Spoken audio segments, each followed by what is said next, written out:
அனைவரது வாழ்விலும் ஒரு முக்கிய சம்பவம் நிச்சயம் நிகழும். அனைத்து கனவுகளும், அனைத்து ஆசைகளும், அனைத்து விருப்பங்களும் தகர்ந்து போகும் நிகழ்வு.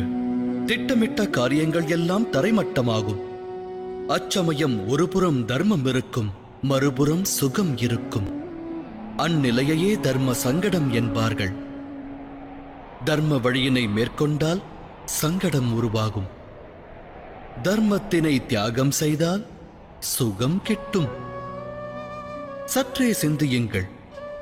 சிலருக்கு உறவுகளுக்கு விரோதமாக சத்தியத்தை உரைக்கும் நிலை ஏற்படுகிறது. தரித்திரம் தலைவிரித்தாடும் வேளையில் இலகுவாக களவாடும் மார்க்கம் சிலருக்கு புலப்படுகிறது.